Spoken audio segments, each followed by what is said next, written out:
Welcome to CoBB, Conversations on the Business of Brands with Sudeep Chawla and Sharan Raghavan. Hi, Sudeep. Hi, Sharan. How are you? I'm good. The holidays are here, so I think everybody's good. Yeah, that's the thing about holidays. I think whenever I come back from a vacation, people ask me, how was it? I always tell them vacations, holidays are always good. It's just that they're always too short. No, I mean, especially the year-end holidays, it's become like a marketing extravaganza, right? So it's what Diwali is to India, the year-end is to the West. Yeah, And I you think get to West see, celebrates something or the other for their commercial gains every second month. So there is Thanksgiving, Black Friday, hmm. Christmas, New Year, the list goes on. But I really like the ads that come out at this time of the year. Every brand doing the new ads. Have you watched any? Yeah, of course they do. In fact, today's episode is inspired by one of those ads, Mm-hmm. an ad from a brand which is synonymous with Christmas advertising. So when I saw that and I saw the comments against it by the consumers, that is where this episode is coming from. Are you taking on the consumers today? No, I was reflecting as to why consumers are reacting in the manner that they are, Hmm. and that's where I thought I'll share some thoughts from my end and maybe make some notes for myself as to what to do and what not to do. In that case, let me also make notes. Let's start from the beginning. Okay. Why do we advertise? Okay. Uh, I think we've spoken about this a fair bit. We advertise because we want to take our proposition to consumers. That's the core purpose. But the way that advertising works is that it has to really connect with consumers, Hmm. right? Right. And make them believe that the brand that is giving their proposition to them really understands them well. Resonates. It feels like they are being spoken to. Correct. Correct. So of course, as we always say, the the product has to work, right? So that's a given. But it really becomes a brand. It generates some affinity with consumers when they feel that the brand is talking to them, when they feel that the brand understands them. Right. So I've said this a couple of times on the show already, that my mother asks if something is true or is Huh. it marketing? It is, in her mind, marketing is something you do to sell something that's not very good. You said the Yeah. product has got to be good. Yes. But at least in FMCG, most products are almost undifferentiated drastically between Yeah. one another. Yeah. In that kind of a scenario, what is the role of advertising? Can it just sell on emotion? It can, as long as it connects very well with the consumer. If you are able to catch on to the right kind of emotion, and Mm-hmm. and you articulate it really well, consumers will tend to hold you dearer than to your than to other products, right?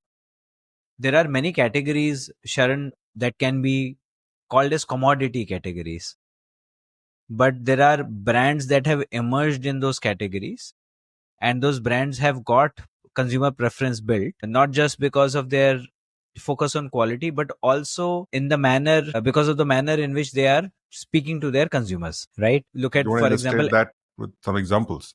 yeah, so let's take a commodity category first. Okay. Look at something like an MDH, right? Masala. Masala, spices, etc. You walk into any small town in the market, you will find spice shops on either side of the road.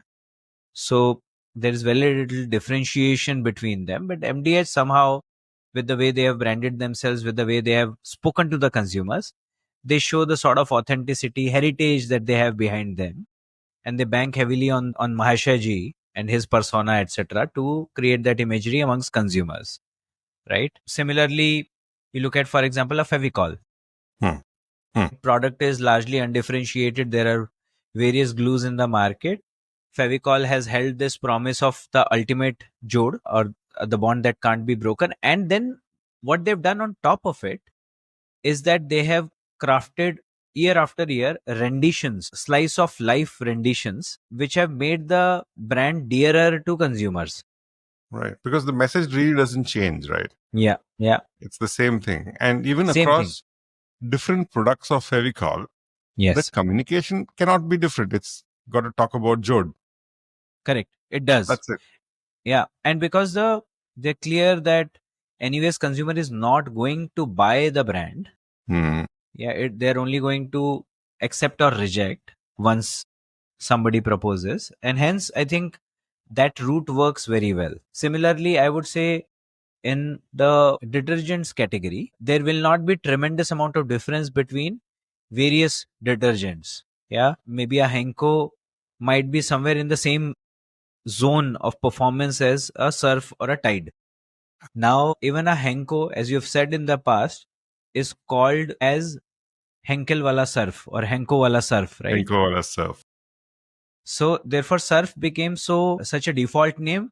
One, because of their first mover advantage, but Right. also I think they have spoken in a language that is understood by the consumers and makes them very dear to the consumers. Take the case of, for example, I was thinking Bajaj, Hamara right? Bajaj. Bajaj scooters, Hamara Bajaj.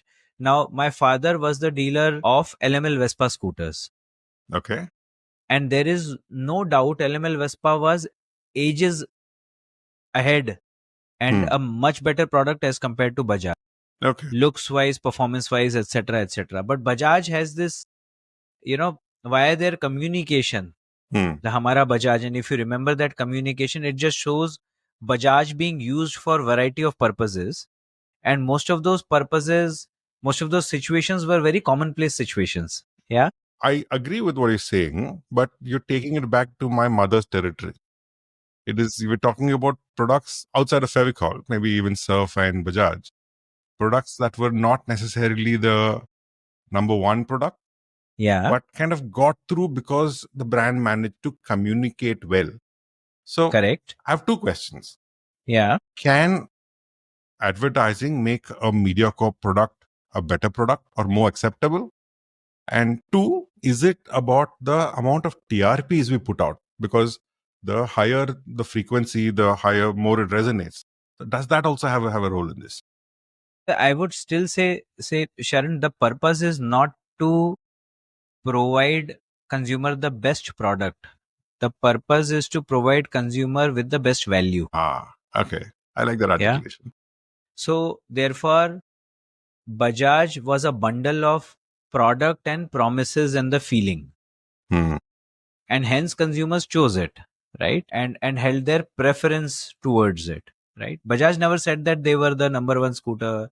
They never said that we are the best scooter. They just exhibited that we know India better than anybody else. We know what all happens on our scooters. Yeah, we know what scooters mean to you, Yeah. That's right? when it resonates as if it's being spoken to you, you perceive the value to be greater. Correct. I think so. That plays a better role. Uh, Again, to your second question, I think beyond a certain, basic minimum benchmark, Hmm. all campaigns, regardless of the TRPs, etc., the ones that will cut through are the ones that will connect the best, right? No matter how much GRP, TRP you put behind it, I think if you have got a bad creative, it becomes very difficult. Okay, that brings me to creatives. We're talking about brands, and you also mentioned slice of life. It kind of boils down to the kind of agencies you work with, the kind of creative talent that is there. So it's about the devices of execution, right? I So think is that both, central? both. I think I would say one is the thought. Hmm. The thought or the insight is very critical. And then the device or the execution is also critical because finally that's the articulation that is received by the consumer. A poorly crafted ad with a great thought will find it very difficult versus a very well crafted ad with a good thought. I want to press on that point a little bit. Now, there are two aspects to it, right? One is the job of the brand, the other the job of the creative. Now, when you say slice of life, it is a human truth. Where does that come from? Is it the job of the marketing to come up with the insight and therefore build on it? Or is it the creative who kind of breaks down the mundane marketing proposition into a slice of life moment? See, I think it's a joint responsibility. One is that the marketer should be able to understand the consumer very well Hmm. and paint the picture of a consumer for the creative. Also give them the specific proposition or insight that they have about the brand and what role does it play in consumers' life.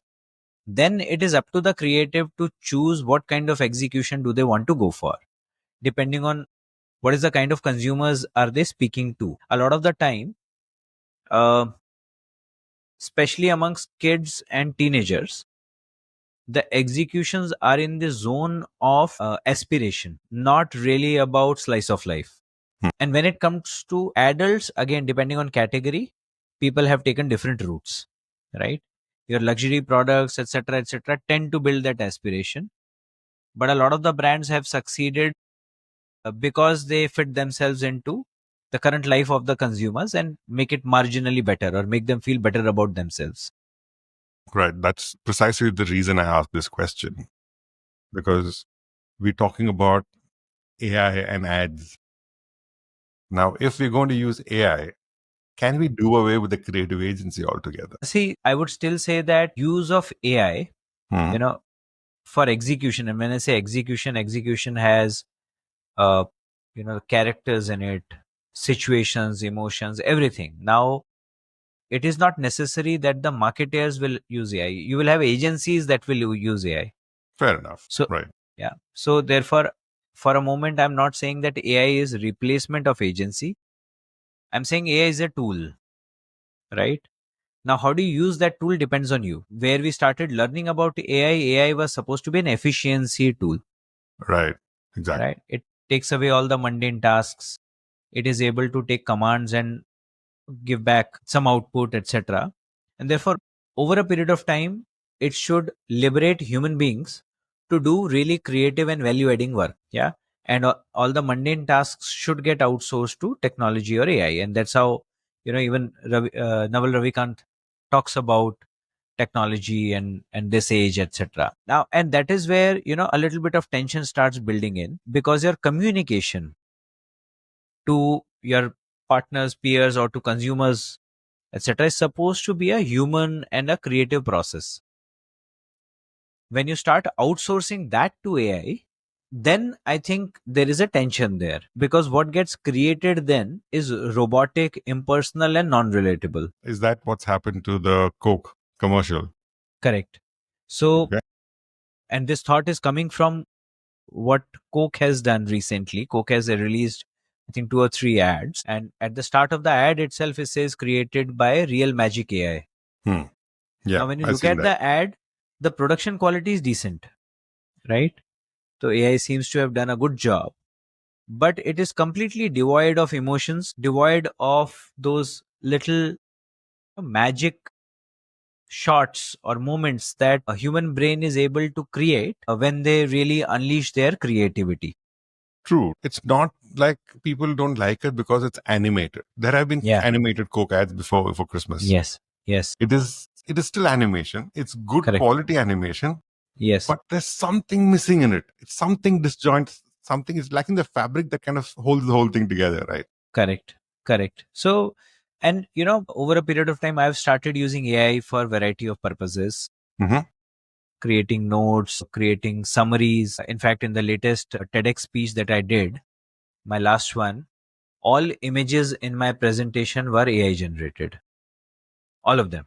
Yeah. Lovely. So I really wanted images that could speak my thoughts, and therefore telling it to AI Mm-hmm. and, was possibly the best thing. Otherwise, I would have stared at my computer screen trying to search through hundreds and thousands of images. Yeah. So that works. Yeah. But when it comes to communicating with consumers at large, I would still say there is a premium that should be paid for putting people to that job, utilizing AI for whatever it's worth, but really creating communication by, picturing your insights, by keeping your consumers in your mind and not leaving it to some kind of a formula or a prompt to generate. Fair enough. Yeah. But do you think this will improve though? When you say improve, as in? Do you think technology will improve enough to bring in the human touch. I don't think it is meant to do that. Yeah, it is. I think we're setting wrong expectations, right? Technology is not meant to replace or eliminate humans. Technology is meant to elevate humans. Oh, that's a lovely quote. Yeah. And technology has evolved throughout the history of mankind. Yeah. Uh, Wheel, fire, all of these are technologies. Absolutely. None of them eliminated human beings. They elevated our quality of living. Right. So therefore, the sooner we realize that and we start putting it to those tasks, I think the better it is for mankind and especially for marketers. Yeah. Uh, I think we should put the links of Coke ad, the last year's Christmas ad, quite wonderfully done. The world needs more Santas. Yeah. And, this year's. And I think we don't need to do anything. When people look at both of them, they'll realize what's the difference between the two and why is it that we are kind of slightly moderately outraged. When Sudeep Chawla is outraged, it's definitely worth a look at. No, I think more importantly, the consumers are outraged. I think Coke ads are getting quite a bit of panning because the consumers, and that shows consumers' love for the brand because they expect it to do better. Right? When consumers don't expect, they will they will never give you the stick. Right? So, while I can totally imagine Coke team, marketing team, and the agency team really giving each other high fives for heralding this new chapter in the annals of history because they have created an entire TVC and aired it out of AI. But to somebody, it will say that they have such great history and they have, kind of done a slightly lazy job and not really lifted it with the sort of emotion that they can afford to and they deserve to carry. No, I completely agree. I just dread this ad receiving any awards very soon. And I think it will happen. It might receive some digital innovation and stuff like that award, which is fine. I just hope that FEs or MVs don't pick it up. But again, I leave it to so the core point, the reason I picked this up was to say that there will be many more tech tools that will come our way for all the marketers. And it is critical that we don't get fascinated with use cases of tech tools, right? It is important that we always remember what is the real purpose of what we are delivering, and everything else is in service of that. True. That's perfectly put, because technology is not something, I mean, you can play around with it, but it's not meant to replace you. It's not meant to do your job. It's meant to help you do your job better, which is where the best output is going to be, which is where your output is going to come through. It's not just the technology. Yeah, correct. In fact, there are a number of AI-led use cases that I've now seen in practice. There are content generation that happens via AI. AI, you can use data analytics and AI in conjunction to create real-time cohorts and then generate content for those cohorts basis predecided, predecided functions or prompts, right?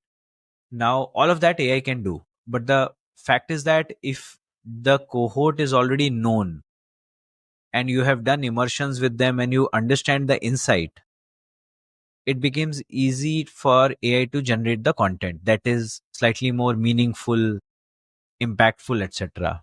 Again, Yeah, that's what creates the relevance and the identifiability of the communication with the consumer. Correct. But if you have not done that and you leave it just to AI, then AI will try to do the best that they can, but your content will not end up being relatable or understandable for consumers. And hence, going back to what you and I keep saying repeatedly, there's no substitute to hard work of meeting consumers. Absolutely. Understanding them, building deeper understanding of their lives, building better understanding of their relationship with the categories that you operate in.